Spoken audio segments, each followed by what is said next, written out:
everyone, this is Miss Mackenzie from Brands Kempo Karate here for the Masters Bars class. I know you guys aren't used to me teaching your class, but I'm going to do it this week and I'm super excited about it. Today's a B day, so that means we're going to be covering your self-defense and going over a sparring drill. So without further ado, let's step out, hands up, set, courtesy, let's get started. Okay everyone, so for your warm-up today, you're going to need either a bench, a chair, a couch, something that you can use to train for this warm-up. So for the first minute of your warm-up, you're going to do squats. So watch, I'm going to do it. I'm going to line up here. My hands are going to be up. I'm going to squat, touch, stand back up. Squat, touch, stand back up. Squat, touch, stand back up. That is your first minute, okay? So this next minute is going to be toe touches. Now you can do this multiple ways. You can either do it underneath or you can do it touching whatever object you're using. I'm going to show you guys doing it touching. My hands are going to be up, toe touch, speed it up, touch, touch, touch, touch, touch, touch, for 1 minute. Your next minute is going to be incline push-ups. Now we've done decline push-ups before where you put your feet up. For incline, you're going to put your hands on the object. So I'm here, put my hands on here, and I push up, and that is my incline push-up. You're doing that for 1 minute. For the final minute, you're going to do something called a side lunge. So what you're going to do, put your feet shoulder width apart, hands up. From here, I'm going to lean to one side, come back up. Lean to one side, come back up. Lean, switch. Okay? You're going to do that for 1 minute. Once you finish all of those exercises, go through one more time and do it all again. Now, speed is our quality of a champion this month, and what that means is your moves are going to be moving swiftly or quickly. There's two types of speed, relative and reaction. Relative speed is moving from point A to point B, and then reaction speed is how quickly you can react to something. So for example, when we say go in class, you step back to your guard stance, you guys have reaction speed. It's important to have speed because it's actually one of the things that builds up to intensity. Speed plus power equals intensity. So if we don't have some speed with our moves, there's no way we can have intensity. If we are trying to do 2 plus 2, but we don't have one of the 2's, we can't get the answer 4. So your drill for skill today is going to be based off the technique 5 swords, and it's going to connect to speed, which I just talked about previously. So we're going to do both parts of speed, relative and reaction. So for relative speed, you're going to be working on the chop and the palm heel from 5 swords. So step 2, a left leg back guard stance. Okay, we're going to start with the chop and the palm. Okay, so starting off slow, I want you to do the chop and the palm 10 times. Okay, so each time you do both counts as 1. So 1, 2. Okay. Now, the reason why we're starting slow is because before we can get anything fast, you need to start off slow. So go ahead and work that slow 10 times. So now that we've gotten those 2 moves down slow, now you can add some speed to them. So I'm in my guard stance, and instead of going 1, 2, I'm going to add some snap. 1, 2. Okay, so I added some speed, I added some intensity there, because when you're doing a self-defense technique on somebody, it needs to be real. It needs to be as if someone was attacking you. Now think about it to yourself. This isn't something you need to answer out loud to anybody but yourself. If you were attacked for 5 swords, would you be able to defend yourself? Think about it, okay? I want you to do those 2 moves 10 times fast, okay? But remember, keep the quality up, okay? If you can't go as fast as me, that's fine. Go as fast as you can, not as fast as you can. Okay everyone, so for the reaction speed portion of this drill, we're going to work on a reaction to an attack, okay? So the attack for 5 swords is a roundhouse punch with the right hand. So if you can get somebody to help you for this, this would be very helpful. What's gonna happen, Mr. Brian, if I can have you please come on out. So for this drill, you can go over here, Mr. Brian. For this drill, to start off, they're just gonna say go. So when my helper says go, I'm gonna step up and do the first move, okay? Now you saw me anticipate a little bit. That's one thing you don't wanna get in the habit of. You don't wanna anticipate something coming because you don't know when they're gonna change it up. So you're gonna do that for 1 minute. After that, we're gonna level up a bit and they're actually gonna throw the attack, okay? They're not gonna hit you quite yet, but they're gonna throw the attack far away. So watch, he's gonna step back to his guard stance. He's gonna throw the punch. As soon as I see it, I'm gonna step 1 as if I was doing that technique. Do that for a minute as well. And then the last portion, you're actually going to hit the person who's attacking you. So they throw the attack, I step, 1, okay? Now make sure you let the person know who you're working with that this might sting their arm a little bit, because I wasn't going as hard as I could, but I felt it on my arm, and I'm sure Mr. Brian felt it on his arm as well, okay? So please make sure you pre-frame your partner so that you don't hurt anybody or yourself. Good luck. So like I said, we're covering 2 self-defense techniques. As you can see, one of them is 5 swords and the other is going to be Falcons of Force. So what I'm going to do is I'm going to go through each of them slow and explain a couple of things about them, and then I'll tell you guys what to do with them. So let's start off with 5 swords. Like I said in our drill, the attack is a right-handed roundhouse punch. So you're going to step up, block, 1. Okay, number one thing that I tell people with this attack and this technique is that you need to beat the attacker. You can't just wait for the punch to come in, because they're going to have all the power in the world if you wait. If you beat their punch, you're going to be stronger and your block is actually going to do something, okay? So step up with authority. So I step up 1, okay? From here, I chop 2, that's going to go right to the side of the neck. Palm heel right to the face to push their head back. That's going to put them a little bit off balance. Here we're going to destroy their base with an uppercut, okay? Did you notice that? Their body is going to fold in half, okay? From here, you're going to step off the line chop and settle with that final chop. Now you notice I arched my hand a little bit, because if I had someone's head right here, it would fit like a puzzle piece right on the back of their neck. And when I come down, that's going to make their body come down as well and prepare us for the extension that you guys will get eventually as well.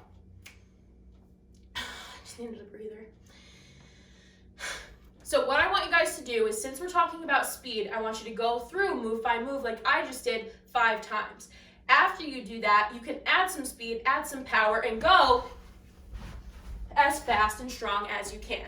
Okay, go for it. So now that we've got 5 swords down, we're going to get into Falcons of Force, okay? And I'm going to do the same thing. I'm going to break it down for you, explain a couple of things, and then you're going to do it 5 times slow, 5 times fast. So I'm not going to explain that again at the end. So the attack for Falcons of Force is if 2 people decide to grab onto your shoulder, and on the right side, when you actually end up facing them again while you're doing the technique, they throw a right punch at you, okay? So there's multiple things, multiple moving parts in this technique, so it's one that we really have to get down to the science, okay? I'm going to do it facing the front first, and then I'll change angles so you guys can see it a little better. So I start here, they grab on, I go 1, okay? I turn, I'm going to chop, this is going to go to the eyes, it's an eye shot, and then you're going to do this outward hand sword to the chest. That's going to back them up a little bit, because it's going to be a strong outward hand sword because of that principle. After you do this move, you're going to step completely back and do an inward block to block that second punch, okay? Notice I have a check here just in case. I do a front snap kick to them, cross behind, side kick, cover out. And remember, to cover out, you step in front, you step out, and you step back again. So now I'm going to face this way to give you guys a different angle so you can see. So I step out 1, 2, 3, 4. And that's Falcons of Force. Good luck, everybody. So guys, I almost forgot to do a sparring drill with you guys. So my challenge for you is to find a mirror, find something that you could look at yourself and shadow box yourself for 2 minutes straight, okay? This is a time for you to drill your combinations, your bread and butter moves, anything that you think will work in the sparring ring. We want to make sure we keep ourselves fresh so when we get back to the karate school, we can get right back to things. Thank you guys so much for tuning into this special class with me. I know you're not used to it. Before you guys tune out, I do have the lesson coming up right after this, but we'll bow out, hands up, set, courtesy bow. Have an awesome one, guys. Stay tuned for the lesson. Okay, everybody, so to end off class today, I wanted to do the lesson a little bit different. I saw Mr. Zach do the lesson this way, and I feel like it's a little bit more personal because it's like I'm kind of talking with you guys as if we were in class. So without further ado, here is the character lesson for today. So there once was this very wealthy businessman, and he worked in the city, so he needed to take the train to work every single day. Now, if you've been in a train station before or have had to take a train, you know that the timing can be super crazy, and if you miss a train, there might not be another one for another 20 or 30 minutes. So being on time was really important in order to get to his job on time. Now, when he was running through the train station, he was bumping into people. He saw people and he was like, I gotta go. That was his mindset. Now, he noticed that there was a man selling pencils. He was a homeless man in the train station trying to make a living by selling pencils. He saw this man, and because he was in a rush, he threw his money down and hopped on the train.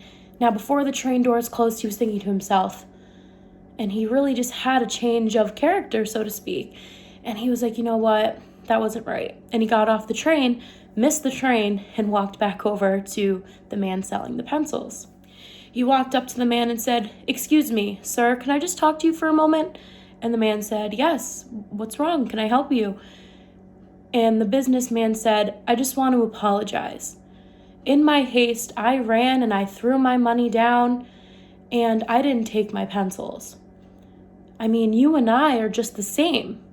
I'm a businessman, you're a businessman. So if you wouldn't mind, I'd like to take my pencils, please." The man smiled and handed him his pencils, and the businessman said, "Thank you, have a great day." Now, a couple of years later, this same businessman who was late to work was at a very important business convention.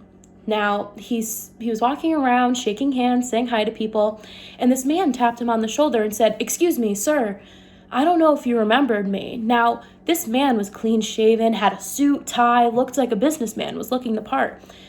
He said, "I don't know if you remember me, but you bought pencils from me when I was selling them in the train station when I was down at my worst. I had no self-esteem, no confidence in myself, and I had just felt like I had lost everything. And you reminded me that I'm a businessman and I have a place and that my character is important. So thank you. You are the one that changed my life. So thank you."